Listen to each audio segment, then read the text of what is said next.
Now, Data for Progress went one better, and they actually weighted their sample according to the demographics of the 2016 election. And they got a win to Biden by 52 to 39. 53 to 33 described Biden as more presidential during the debate. 53 to 33 that was. And this is the big one. Given Trump's whole strategy was to make Biden look doddery and feeble, when asked who was more mentally sharp and stable, they said Biden was 46 to 42. Now, there's one more potential reaction, though, to what we saw on Tuesday night, and it's what pollster Frank Luntz found in a focus group of 16 undecided voters. He wrote, "This debate has actually convinced some undecided voters to not vote at all. I've never seen a debate cause this reaction." Now, I'm not sure Trump would have set out to dispirit voters when he interrupted people 71 times out of 93 interruptions in total, but that's according to the Washington Post.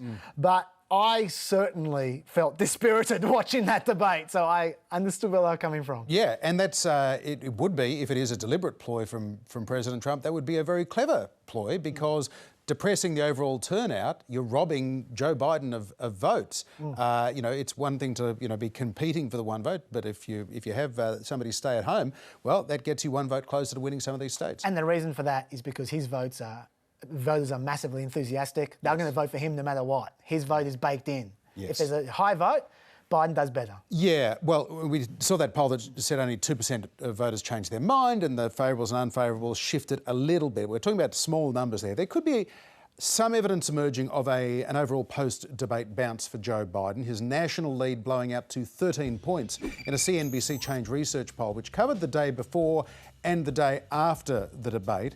A 4-day poll from YouGov, which only included one post-debate day on Wednesday in the US, had Joe Biden 8 points ahead. His average lead is still pretty steady at around that 7 points, that according to Real Clear Politics. Some of the other polling averages that are coming online now are putting it 8.5, but we're still in that general ballpark. Sure.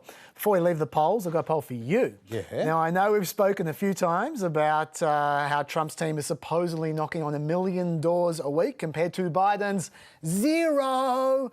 And every time I say that, you always say... But how many times are people answering the doors?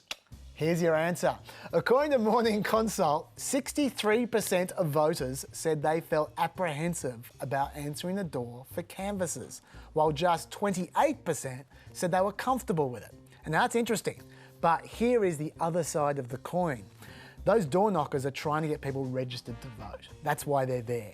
And between March and August, Republicans added 195,000 registered voters in Florida alone, compared to the Democrats, who added 98,000.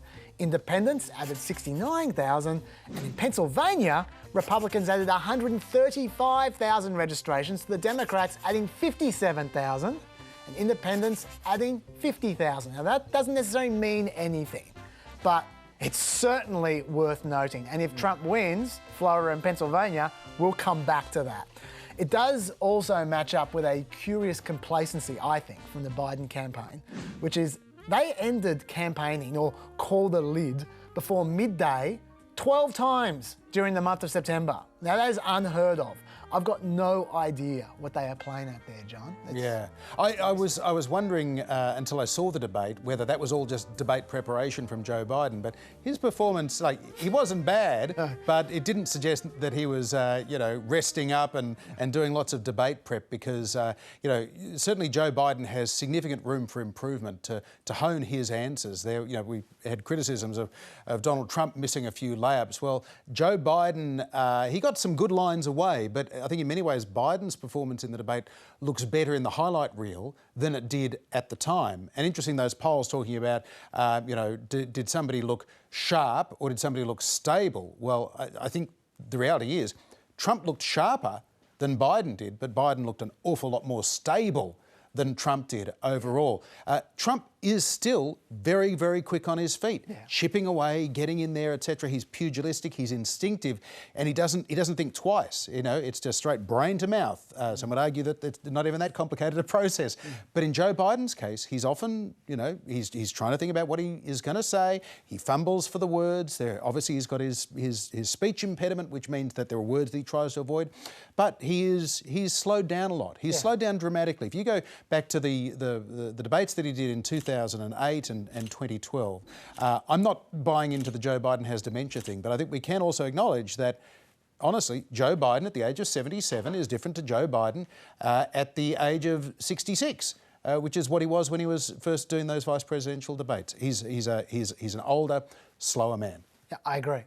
There were many times during the debate where you go, yeah, that's almost there, but just not quite. Yeah. It's just always a little bit slow or not quite the right word, always fumbling around. Yeah, I do agree with that. Perhaps it's foolish to get into the substance of the debate, but I do want to address some of the many claims and counterclaims made on the night, because they were both at each other with all kinds of claims, right? I'll start with Biden. He made this dubious-sounding claim. Just take a look at what the analysis done by Wall Street firms. Points out that my economic plan would create 7 million more jobs than his in 4 years. But he was right. Moody's made an assessment of the possible outcomes last week, and they projected that by the end of 2024, a Democratic sweep would result in 7.4 million more jobs, 4.5% larger GDP, also higher disposable incomes, a higher stock market level, and even emerging from the recession 2 years earlier than America would under a Republican sweep. Now, they might be wrong, but it's still worth mentioning. Talking about the economy, there was a message that Biden tried to get out there throughout the debate. We handed him a booming economy. He blew it. It wasn't He blew booming. it. We left him a booming economy, and he caused a recession. We didn't shut down the economy. This is his economy he shut down. Okay, so he reckons Obama handed a booming economy to Trump, and Trump destroyed it. Well, firstly, the New York Times fact checker disagrees the economy was booming in 2016. They note that growth dipped below 2% during the year because of a contraction in business investment. Secondly, it is incredibly cynical for Biden to blame Trump for shutting down the economy during the coronavirus outbreak, when for most of the year, Biden's been criticising Trump for not taking coronavirus seriously enough. In fact, I'd describe the argument as a bit shameless. Next. You talk about helping African Americans. 1 in 1,000 African Americans has been killed because of the coronavirus. And if he doesn't do something quickly, by the end of the year, 1 in 500 will have been killed. 1 in 500 African Americans. And that is true.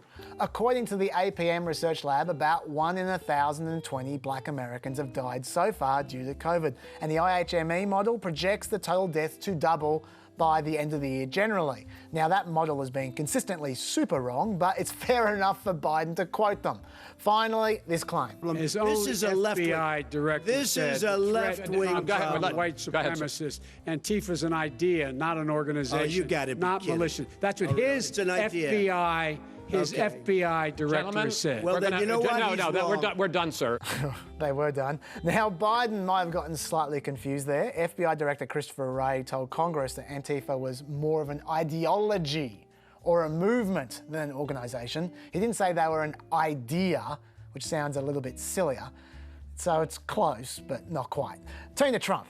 He said this about masks. His own head of the CDC said if we just wore masks between now, everybody wore masks in social distance between now and January, we'd probably save up to 100,000 lives. It matters. And they've also said the opposite. They've also said the opposite. No serious person said the opposite. They've no also said, well, look serious at I wanna Dr. ask you- Fauci. Dr. Fauci said the He opposite. did not I say want to the ask you, we opposite. got a Said little very bit more than a strongly, minute left in this masks segment. are not good. Then he changed his mind. He said masks good. And Trump's kind of right. Fauci did always maintain they didn't object to people wearing masks if they wanted to, but he also said this. Right now in the United States, people should not be walking around with masks. You're sure of it? Because people are listening really No. closely to this. Right now, people should not be walking. There's no reason to be walking around with a mask. When you're in the middle of an outbreak, wearing a mask might make people feel a little bit better, and it might even block a droplet, but it's not providing the perfect protection that people think that it is. And often, there are unintended consequences. People keep fiddling with the mask and they keep touching their face. Trump also claimed that Biden was lying about where he went to uni. Did you use the word smart? So you said you went to Delaware State, but you forgot the name of your college. He was presumably referring to this clip last year. I got started out of HBCU, Delaware State. Now, I don't want to hear anything negative about Delaware State here, okay? can decide. The fact is that HBCUs are in trouble financially. Biden said there that he started out at Delaware State, not that he attended Delaware State. Delaware State was where he launched his first senatorial campaign. And Trump also accused Biden of being the real military abuser. What he did Sir, is he you're done said in this segment. he called Mr. the military Mr. Vice President, stupid bastards. I and he did said not it on say tape. that. He said Mr. stupid Please, bastards. He not said sir, it. stop. I would never I say would that Play to it. the military. Play it. Sure, we'll play it. This is what Biden said in 2016. And two, I appointed Johnson to the academy. I just want you to know that. Clap for that, you stupid bastard. You judge for yourself. To me, he was obviously joking. But, John, the claim that Trump wanted to get out there more than any other by a mile concerned Hunter Biden. So tell us all about that one. Yeah, and like a lot of the things that Trump was throwing out there during the debate, he wasn't bothering to throw out much context. He was just throwing out kind of, and there was this, and there was this, and there was this, which kind of relied on you to either be watching Fox News or Googling actively to find out what he actually meant. But this one definitely needs a bit of further explaining because it is the latest attack line being used by Trump and his supporters. Take a look. Just out of curiosity, the mayor of Moscow's wife gave your son $3.5 million. That's What not did he true. do to deserve it? That What is did he do with Burisma none to of that- deserve Wait, $183,000? None You've of asked that a is question, true. let him answer. If, None of that is true. Oh, It's really? been He didn't totally get but no, $3.5 million? Mr. President, It's Mr. totally- President, please. You've totally asked a question. discredited. Totally discredited. And by the way, Well, wait, he didn't get No, no. $3.5 million, Joe? Mr. Vice, He got Mr. $3.5 President, million. that is not true. Oh, Here's- really? Mr. Oh. President, But, Mr. it's an open discussion, please. Now, It's a fact. Well, There's- it you is have not a raised an fact. issue. Let the It's been Vice totally President answer. discredited. Did There was a Burisma pay him report. $183,000 a month with no experience in energy? Mr. Look, President, no my job? son did nothing wrong at Burisma. I think he did. and Mr. the only President, guy that let did him something- answer. He doesn't want to let me answer because he knows I have the truth. His position has been totally, thoroughly discredited. who? And The media? By everybody. Well, by the By the media, media, by our because they refuse to allies, by talk the about it World because they're Bank, embarrassed. by everyone. That pause summed up an awful lot. But did Joe Biden's son Hunter get $3.5 million from the wife of the mayor of Moscow, as the president says? Well, the White House says the source of that allegation is from the joint report from the US Senate Committees on Homeland Security and Finance, which was entitled Hunter Biden, Burisma and Corruption, the Impact on US Government Policy and Related Concerns. It was authored by staff of the Republican-dominated committees, and it claims in February 2014, Alina Baturina, the billionaire widow of a former Moscow mayor, wired $3.5 million to a Rosemont Seneca Thornton bank account for a, quote, consultancy agreement. The report states that Rosemount Seneca Thornton is an investment firm co-founded by Hunter Biden. The report goes on to say that Rosemont was investing that money in a New York-based Chinese-backed computer tablet maker named Back USA, which, by the way, went broke last year. But according to PolitiFact, Hunter Biden's lawyer, George Mazzeri, said that Biden did not get $3.5 million and that the report has a key error. He says Hunter Biden had no interest in and was not a co-founder of Rosemont Seneca Thornton. So the claim that he was paid $3.5 million is false. Now, that is a pretty flat-out denial, although Hunter Biden's lawyers haven't provided documentation to prove that he has no interest in Rosemont Seneca Thornton. Republican staff didn't respond to the fact-checkers' questions about whether they had evidence that Hunter Biden was involved. The committee's source is a newspaper report from the Financial Times from October last year. Democrats on the committee say that they're aware of no information in the committee's possession showing that Hunter Biden had any financial interest in